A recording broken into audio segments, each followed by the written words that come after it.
இன்னைக்கு சண்டே வெளியில எங்கேயாவது போலான்னு நினைச்சப்ப திருவான்மியூர்ல இருக்கிற பாம்பன் ஸ்ரீமத் குமர குருதாச சுவாமி அவர்களுடைய சன்னதிக்கு போலான்னு நினைச்சோங்க.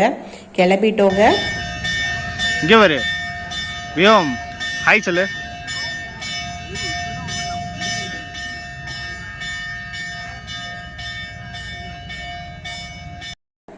கோயிலுக்கு வந்தாச்சு. இவர் தாங்க பாம்பன் ஸ்ரீமத் குமர குருதாச சுவாமிகள். இவர் பிறந்த இடம் ராமேஸ்வரம்.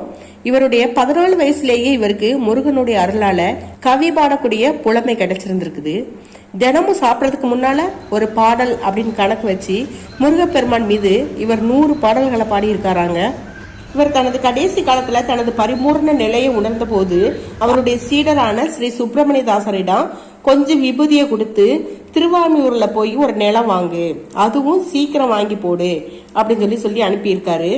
அந்த நிலத்துல தான் இந்த சுவாமிகள் குரு சாயுச்சிய நிலையை அடைஞ்சிருக்காரு.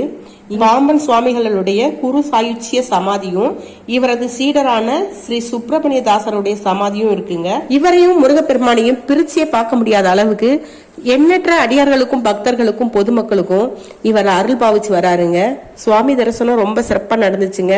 கருவறைக்குள்ள இருக்கிற முருகப்பெருமானை வீடியோ எடுக்கிறதுக்கு அனுமதி கொடுக்கல. அதனால அங்க நாங்க வீடியோ எடுக்கலங்க. குட்டி சிலை மேல விவோம் ஏறி விளையாடணும்னு ஆசைப்பட்டான். அவனை ஏத்தி விட்டப்ப யானை யானைன்னு சொல்லிட்டு ரொம்ப சந்தோஷமா இருந்தாங்க.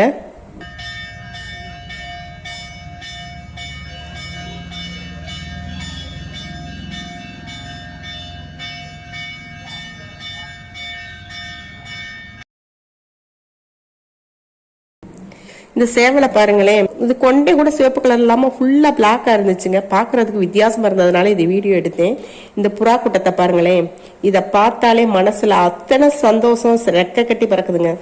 அவ்வளவு அமைதியான ஒரு இடங்க. மனசுக்கு அமைதி தரக்கூடிய ஒரு அற்புதமான இடங்க இந்த இடம். மனசு அமைதி வேணும்னு நினைச்சீங்கன்னா கண்டிப்பா இந்த சன்னிதானத்துக்கு வாங்க.